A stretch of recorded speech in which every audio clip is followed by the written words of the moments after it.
सतनाम सभी को। कैसे हो आप सभी लोग। टेकचंद दास रविदास यूट्यूब चैनल आपका स्वागत और अभिनंदन करता है। आइए साथ संगत जी गुरु रविदास महाराज की महिमा से जुड़ जाते हैं कि जानते हैं कि जब गुरु रविदास महाराज जी के पास गोरखनाथ और कबीर साहब गए थे तो उन्होंने कबीर साहब को वो अमृत दिया था और उस अमृत को चमड़े का पानी जानकर कबीर साहब ने पिया नहीं था। आइए जानेंगे विस्तार से। यदि आप हमारे चैनल पर नए हैं तो सब्सक्राइब और कमेंट लाइक करना ना भूलें।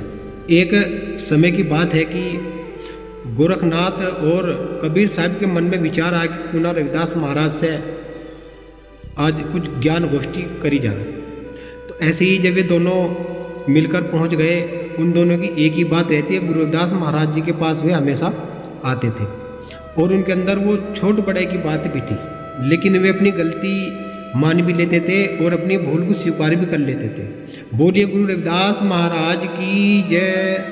तो आइए साथ संगत जी, तो जब कबीर साहब और गोरखनाथ जी गुरु रविदास महाराज जी के पास जाते हैं तो कबीर साहब कहते हैं, महाराज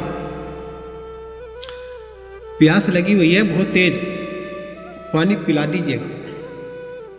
गुरु रविदास महाराज ने कहा, आजा भाई बैठ जाओ। गुरु रविदास महाराज ने उनको बैठने दिया और वे बैठ गए। बैठते ही रविदास महाराज ने एक लोटा पानी, वो तो अमृत था लेकिन कबीर साहब को तो वो पानी लगा, उन्होंने उस कुंडी में से ही दे दिया। जब कुंडी में से उन्होंने पानी दे दिया तो कबीर साहब मन मन में सोचने लगे कि क्यों ना रविदास महाराज जिस पानी में चमड़ा भेते हैं उसी में से उन्होंने मुझे पानी तो नहीं दे दिया। कि रविदास महाराज को उन्होंने अछूत जानकर, चमार जानकर वो उन्होंने पानी मांग तो लिया लेकिन उन्होंने पिया नहीं। वो पानी उन्होंने ऐसे ही, जब उसने अपनी कमंडल में ले लिया था पानी कबीर साहब ने, तो उसने बैठकर वो पानी क्या था कि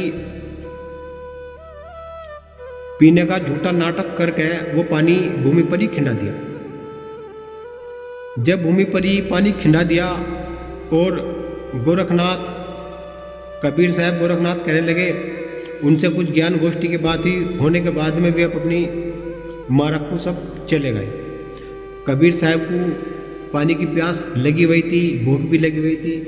तो जाकर वे जब अपनी कुटिया पर आ जाते हैं तो जाकर कमल्ली से कहते कि कमल्ली नुकहाब कि बहुत तेज प्यास और भूख लग रही है, तू जा पहले हमें पानी पिला और हाथ पैर धोने का पानी ला कर दे। कमल्ली कहने लगी कि आप गुरु रविदास महाराज जी कुटिया पर गए थे, क्या कहा मेरे गुरुजी ने आपको? कुछ खाने पीने की बात पूछी नहीं पूछी? कबीर साहब कहते हैं कि हाँ बब्बू पूछ ली, तू पहले हमें पानी ला के दे फिर करेंगे बात। ऐसे ही कमल्ली कहने लगी, ठीक है पिताजी। अब कमल्ली की नज़र जो है उसके वे जो कमंडल था कबीर साहब का उस पर पड़ गई। तो वतनी मालिक की क्या रजा थी गुरु महाराज की। कमल्ली ने जब वो कमंडल उठा लिया और उस कमंडल में 3 बूंद अमृत की थी, जल की बची थी, जो कबीर साहब ने वो खिंडा दिया था, तो उसमें 3 बूंद उसमें रह गई थी। तो वो जब कबीर साहब से कमल्ली पूछने लगी कि पिताजी नु बताओ, तुम गुरु रविदास महाराज जी के पास गए थे तो उन्होंने क्या दिया तुम्हें? कहने लगे, क्या बताऊँ उन्होंने क्या दिया, मैं तो उनसे कहा था कि मुझे प्यास लग रही, मुझे पानी पिला दो। अब उन्होंने वो कुंडी में से पानी भर के दे दिया और वो मुझे बढ़ने लगा, वो मन ने खिला दिया। कमल्ली थोड़ी कबीर साहब से दूर थी, वो भागी आई। भाग के उनने पहले वो कमंडल देखा कि उसमें अभी भी कुछ बूंद शेष बची हुई है। तो जैसे ही उसने वो कमंडल उठा लिया और उसने एकदम ऊपर करके पी लिया पानी। और क्या था कि पित्त हुई, जब उसकी जिह्वा पर वो अमृत गया और जैसे ही वो अंदर गया तो उसके तो अंदर के द्वार खुल गए, उसके तो अंदर के पट खुल गए। तभी कहा था कि गुरु मिले सब दुख पिसरे, अंतर के पट खुल गए। तो जब उसके अंदर के पट खुल गए तो कमल्ली को क्या था, सारे जहाँ का उसे दिखाई देने लगा। जब उसे सारे जहाँ की बात दिखाई देने लगी तो मुल्तान शहर आग से झुलस रहा था उस समय। तो वो क्या था कि वो पानी कबीर साहब ने सब मांगा था, लेकिन उसने कबीर साहब को पानी तो दिया नहीं। और वो बाल्टी भर भर के, घड़े भर भर के, और वो नूख नकती रही। तो कबीर साहब कहने लगे कि हे बब्बो तुझे क्या हो गया? कहने लगे पिताजी चुप रहो। वो ऐसे पानी खिंडकती रही। जब बहुत समय हो गया, कबीर साहब कहने लगे कि ये क्या हुआ तुझे? कहने लगे पिताजी मुल्तान शहर में आग लगी हुई है, मुल्तान शहर जल रहा है। अब कबीर साहब को उस चीज़ का भरोसा नहीं हुआ। तो जो कबीर साहब का जो वहाँ शिष्य था एक, उसने उसे भेजा कि जा तू फटाफट जा और मुल्तान शहर में पता कर, कहा कि क्या वास्तव में कि मुल्तान शहर में आग लगी हुई है, क्या यू कहीं कमली बाबुली तो नहीं हो गई। तो उसने जब भेजा, उसने आके बताया कि कुछ ही समय के बाद कि वास्तव क्या था कि मुल्तान शहर आग से झुलस रहा था। और वो कहती है कमली कि आप पिताजी अब उसको भेजने से क्या फ़ायदा, अब तो वो आग बुझ गई है। लेकिन जब वो उसकी खबर लेकर आया वहाँ से, खबर लाने के बाद उसने देखा कि कमली सही कह रही थी। तो जब कमली सही कह रही थी तो कबीर साहब को अपनी गलती पर पछतावा हो, कहने लगा बहुत बड़ा जुल्म हो गया। कमली कहती है कि पिताजी तुमने बहुत ठाड़ी गलती करी, जिन्हें आप नीच जान लिया, चमार जान के कहने लगे कि तुमने उनका वो पानी नहीं पिया, वो अमृत था। वो मैंने उसकी 3 बूंद मेरे हाथ लगी, और 3 बूंद में जब मेरा ये हाल है, तो जब आप वो पूरा लोटा जल का पी लेते तो आपका क्या हाल होता। कबीर साहब को अपनी गलती पर पछतावा, भगे भगे गए, तुरंत रविदास महाराज के पास गए और महाराज से विनती करने लगे, हे महाराज गलती हो गई, भूल हो गई, मुझे क्षमा कर दीजिएगा। मैं तो बहुत ही घोर अज्ञानी हूँ कि मुझसे बहुत ठाड़ी गलती हो गई, मैं क्या करूँ। गुरुदास महाराज से कहने लगे, हे महाराज, कबीर साहब रविदास महाराज से फिर दोबारा कहते हैं, महाराज मुझे वही अमृत फिर दोबारा से बख्श दीजिएगा, कि वही अमृत जो आपने मुझको पहले दिया था वही अमृत मुझको दे दीजिएगा। हे महाराज विनती करे लगा।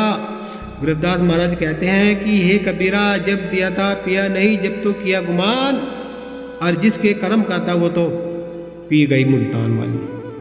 क्यों? तो कमली के भाग का था, कमली को पहुंच गया, वो तो मुल्तान जा लिया जा। तो रविदास महाराज कहने लगे कि तूने मुझको नीच जानकर, चमार जानकर तूने अपराध किया है, उसकी भूल तू सुधार ले और अपने अंदर से जाति का भाव बाहर निकाल दे। आप साधु हैं और दूसरे साधु का आप इस तरीके से अपमान कर रहे हैं। कबीर साहब को आपकी अपनी भूल का इतना बड़ा पश्चाताप हो। कबीर साहब कहने हैं, हमारा हाथ जोड़े खड़ा होगा कि महाराज मुझे क्षमा कर दीजिएगा।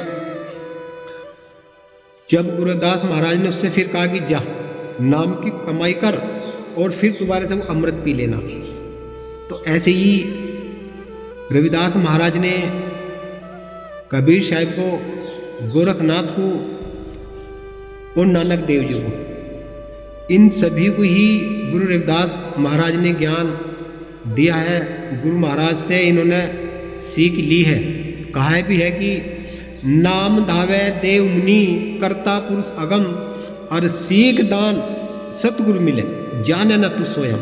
कि जिन्होंने गुरु रविदास महाराज जी से सीख लेकर अपने धर्म स्थापित कर दिए और जिन्होंने अपने पंथ चला लिए, लेकिन दुर्भाग्यवश बड़ी विडंबना के साथ मैं ये कह रहा हूँ कि हमारा जो समाज है वो इस दुविधा में पड़ा हुआ है कि वो किसको माने किसको ना माने। वो अपने कुल को ही भूल गया, अपने कुल गुरु, अपने इष्ट, अपने रहबर को ही भूल गया, तो उसका इस संसार के अंदर कोई अस्तित्व नहीं है।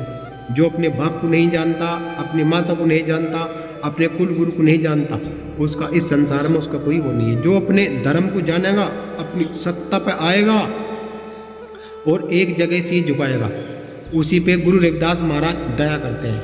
बोलिए सतगुरु रविदास महाराज की जय, सतगुरु समनदास महाराज की जय। बोलो साधु सतनाम। साथ संगत जी, यदि आप हमारे चैनल पर नए हैं तो सब्सक्राइब और कमेंट लाइक करना ना भूलें। गुरु महाराज की वाणी है, दूर दूर तक फैल जाए, आपका क्या जाएगा? एक सब्सक्राइबर करने में आपको कुछ नहीं जाएगा, जरूर कर देना, अपनी हाजिरी उपस्थित करा देना। सतनाम सतगुरु रविदास महाराज की जय बोलकर अपनी हाजिरी उपस्थित कर देना। बड़ी मेहनत से आपके लिए ढूंढ ढूंढ कर वीडियो बनाते हैं, और इसीलिए बनाते हैं कि हमारा समाज में नई जागृति आवे, नई युवा पीढ़ी सुधर जाए और नशे की चीज़ों से भी दूर हो जाए। बोलो साधु सतनाम।